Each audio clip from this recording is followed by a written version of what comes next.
Brewer Festival is one of the largest gatherings of independent brewers in North America. Now that's a party the PDXposed crew did not want to miss. We kicked this show off with just a brief tour of the fest. Hi, I'm John Olson, this is PDXposed, and this is Heather Frelia. As you well know, Hood River is one of the hottest spots here in the Northwest. And John got a little adventurous and decided to take the PDXposed crew aboard the Mount Hood Railroad. Now, you may have heard about the infamous train robberies. Stay tuned because John himself may lose a little cash. Who would have thought that Portland, Oregon is one of the top year-round barbecue cities in the country? It's true. We go inside the KXL studios with Mr. Barbecue himself, Bruce Bjorkman. But we couldn't stop there. We had to get a lot more hands-on. So we headed to Campbell's BBq as our destination of choice. Kel's Irish Pub is one of the coolest spots in the Northwest. You can always have fun there, especially for somebody Irish like me. Never would have guessed you were Irish. It's true. But you don't have to be Irish to have a good time, as we found out. You can also be Canadian, like our featured band, Tillers Folly from Surrey, BC.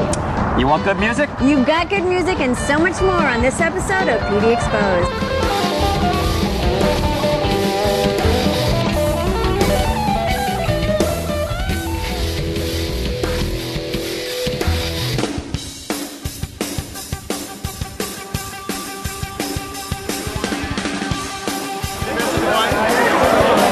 So people come to the Beer Fest from all over the country. They take a little pin like this and they put it in their home state, their home city, wherever they're from. But there's no pin where I'm from, Rapid City, South Dakota. Your Cooney is right about...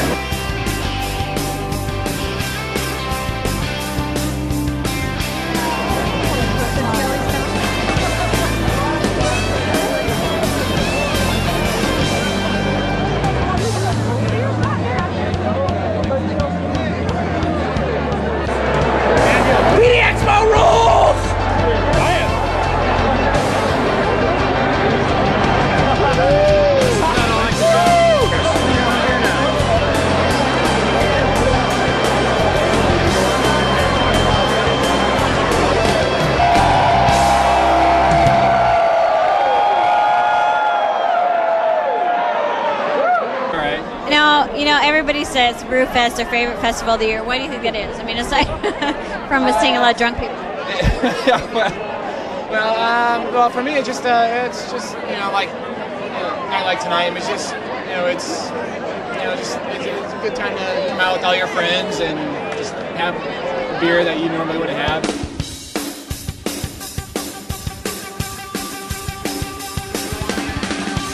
All right, well, we're at the Brewfest right now on the waterfront, yet another waterfront festival. Yes, and our night is ending. Yours is just beginning. And you know what? I'm sitting here doing the pee-pee dance, which means I gotta Get the pee!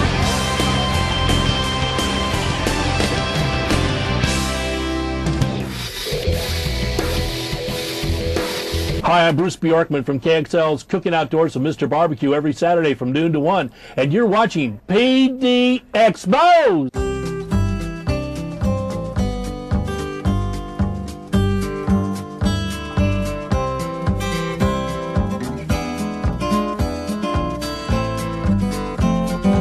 It's your typical Oregon day, but not your typical Oregon adventure. We're boarding the Mount Hood Railroad and taking you back to the wild, wild west.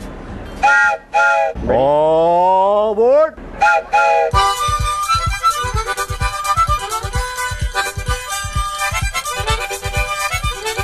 The Mount Hood Railroad offers passengers trips through the Hood River Valley from the town of Hood River to the town of Parkdale at the base of Mount Hood. We had the Western train robbery. That features train robbers who come galloping up on horseback and they proceed to rob our passengers, as well as doing a shootout.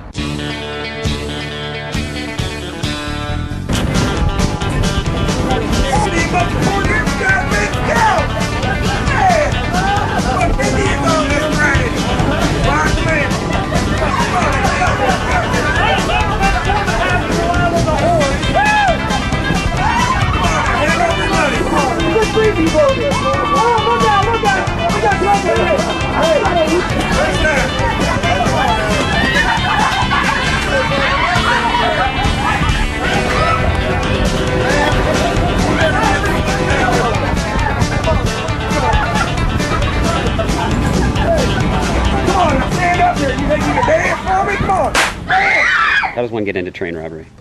Well, it's similar to my daily profession. I I'm an insurance agent, so insurance and train robbing's pretty much the same. So train robbing's just a hobby? Yep, it's a hobby. How do you live with your stuff? How do you go to sleep at night knowing you're robbing all these little kids and these ladies of all their hard-earned cash? Well, I enjoy it pretty much. You know, something to do. It's kind of what you do with the insurance job too, then. Yeah, I'm taking their money too, so might as well take, you know, people on the train's money. You look like a Pinkerton man. You got a weapon over there? Which one of the robbers are you? My name's Cole Thornton. Cole, how did you get into robbing trains? Through the window.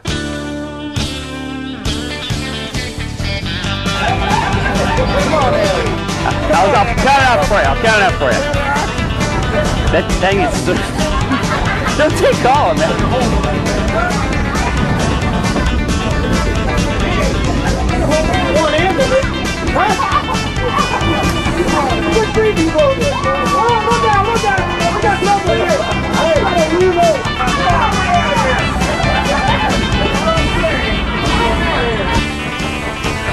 I never knew a train ride could be this much fun.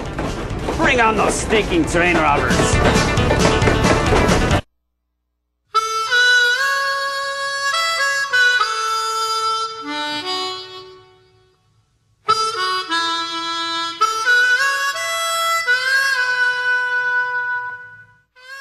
Hi, I'm Jack Mills, and I'm one of the originators of the Mount Hood Railroad. By originators, I mean the railroad's been in existence since 1906. Well, we carry about 50,000 people a year here, and they all seem to have a good time. These guys ride up on horseback and stop the train and board the train and rough up the passengers and steal the money.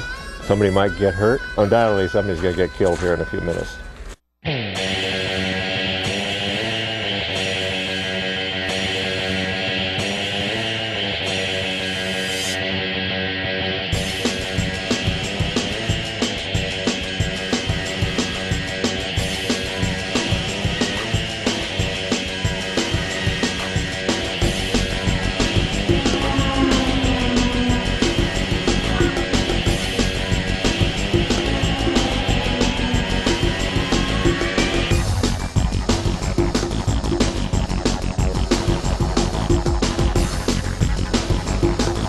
So train robbery was great. Great for the kids, it was great for the adults. We had a nice relaxing ride on the way out here. It was beautiful, and of course it was very fun. I wish the weather would have been a little nicer today, but I can see where, you know, in the summer this must be fantastic, and even right now with the leaves turning, it was really beautiful.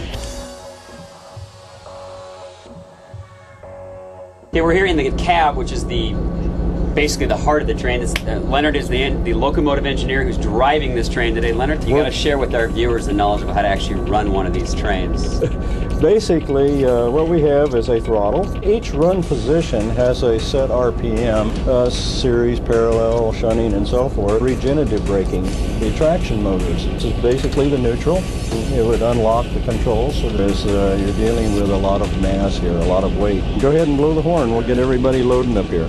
All aboard, everybody. Down to bolt. Just hold it. Yeah, let's give it another. Now we'll get everybody loaded There you go. Well, I hope you guys got all of that, because I didn't.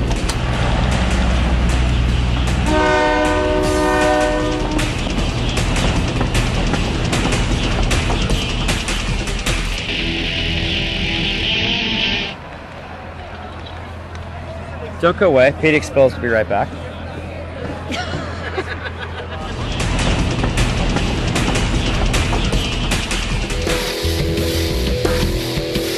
Okay, we gotta be really quiet. We're in studio today with Mr. Barbecue, 750 KXL every Saturday. We're gonna go in studio and we're gonna learn about barbecuing.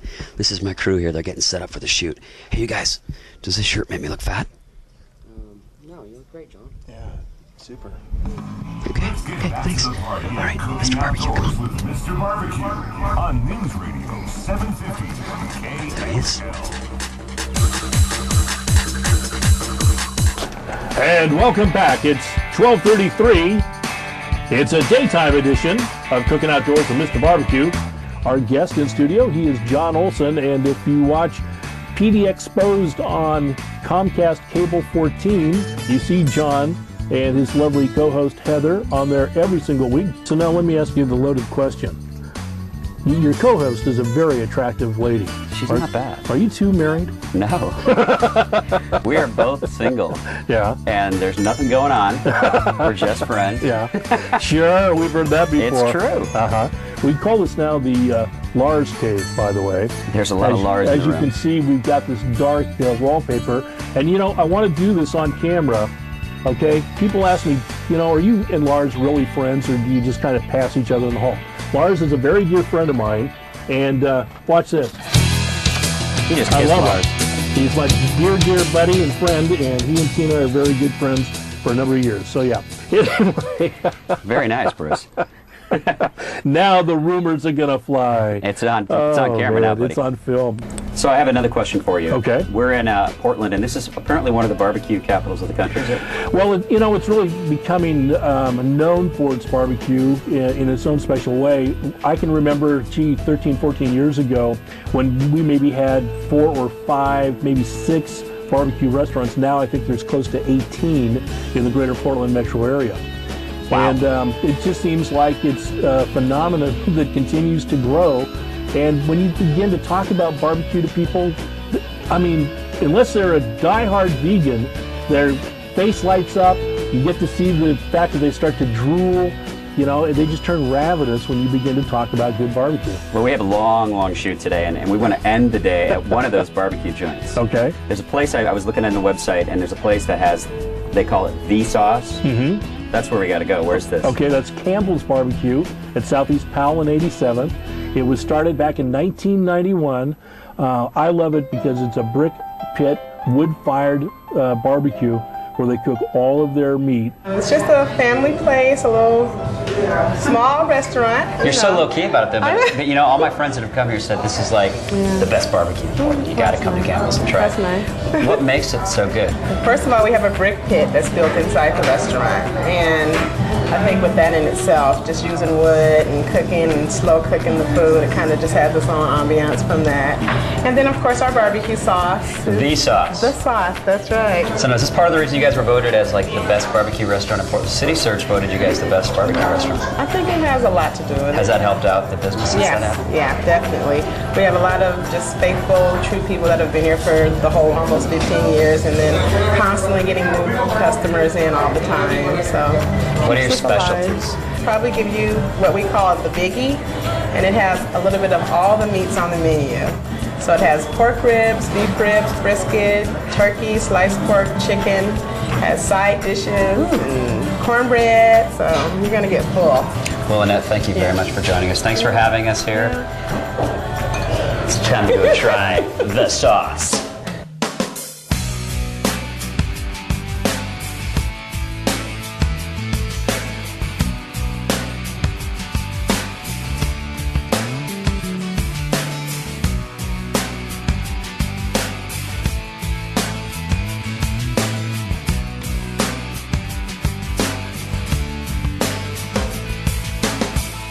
If I look like I'm stuffed, it's because I am stuffed. Bruce was right. Campbell's BBq is off the hook.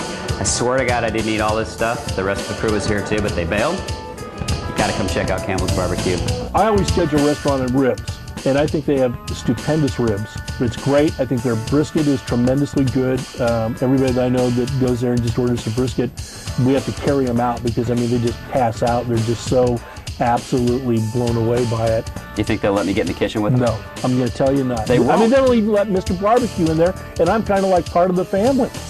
So, Annette, you gotta show me how you make all this special food. Sure, John. Follow me in the kitchen. Let's go check.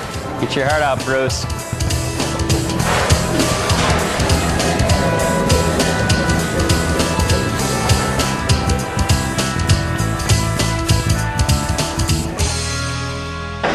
What's that? What? PDXposed, we'll be right back.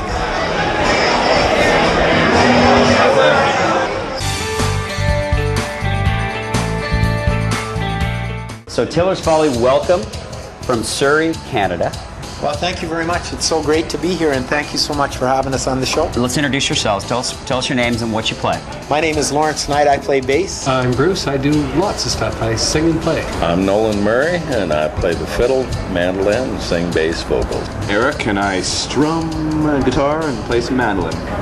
See, you see how demonstrative they are in just their explanations of what they do? That's what these guys are like. We kick ass. You do kick ass. You had the entire crowd on their feet the entire time, which is exactly what you guys are going to do at Kells tonight. Now, I understand you're going to be back here on New Year's Eve. That's right. We're going to be here the Friday and Saturday of New Year's Eve. And we're going to have our live DVD, CD compilation, brand new number 4 product then. Well, our music is a little bit more structured around heavy wood. Very heavy wood, and we do a... How Oregonian of you. Yeah, well, I'm from Oregon, so I got to be very Oregonian. We do heavy acoustic roots music, which encompasses a lot of varieties of music.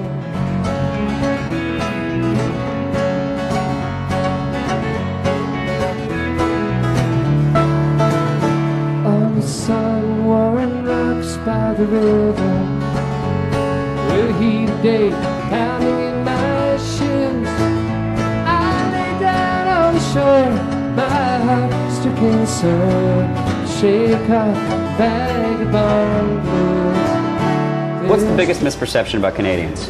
Oh, man. That we Yanks have? Maybe that it snows a lot there. It never really snows where I'm from. No, it rains where you're at. Yeah, always raining. It never snows in Canada? Not where I'm from, pretty much. That we all play hockey? That we all like hockey? And that you're polite. You said that we're polite. I know. No. We love hockey. He loves hockey. We just won the World Cup, and we're very proud of that. And now there is no hockey, so we're all in slight mourning. So that gives us more time to make CDs and DVDs. And do music. And speaking of your music, your variety is incredibly diverse. You go from the Irish jigs to pop tunes, which I was very impressed with.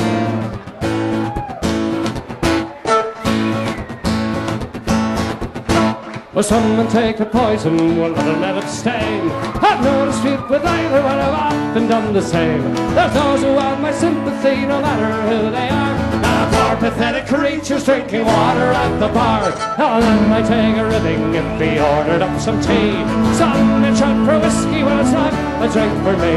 I'll take my pint of there, me boys, no matter near a bar. But there's nothing so peculiar drinking water at the bar. Well, there's those who wouldn't cross the street and then that takes their pains. Some will take fermented fruit, others hops and grains. From a drunkard to the pious man who never tilled the jar. There's nothing so peculiar drinking water at the bar.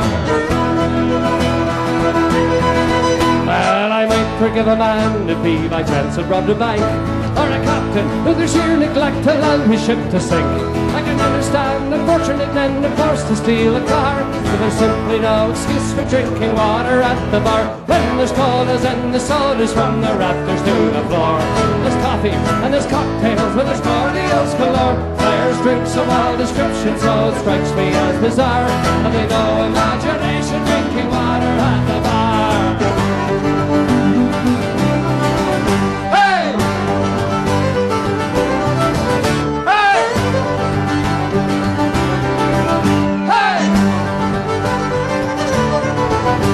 Tell us how you got to know Tillers Folly. Actually, I was living in Eastern Oregon, met the fiddle player, became good friends, and the guys started staying in my house. A great Celtic flair with just a lot of personality. A lot of fun to watch. Everyone's having a good time, dancing, drinking. Celtic folk rock combination. They've got great songwriting, good music put together, and they can bring it into a crowd and bring it to life. It's fantastic. So let all great folk upon this earth unite in one decree. Well, it's nothing short of blasphemous, and I'm sure the Pope agrees. No matter how remote you thought your chances were so far, well, you'll never get to heaven drinking water at the bar. Well, there's those who wouldn't cross the street and then it takes the pain. Some will take fermented fruit, others hops and drink. From a drunkard to the pious man who never tilled the jar. There's nothing so peculiar drinking water at the bar. There's those who wouldn't cross the street when it takes the pains. Some will take fermented fruit, while others hops and drink. From a drunkard to the pious man, never tilled the jar. There's nothing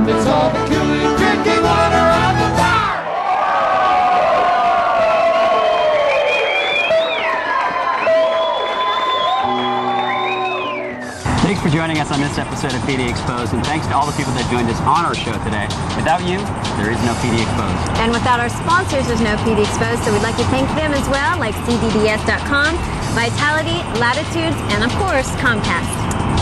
We know you've been visiting our website because we're getting lots of hits, and thanks to those of you who are giving us ideas. Keep them coming. We listen to them. We love them. You just might find yourself PD Exposed.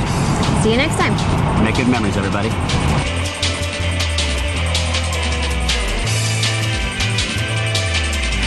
If you were to wake up as a member of the opposite sex, what's the first thing you would do?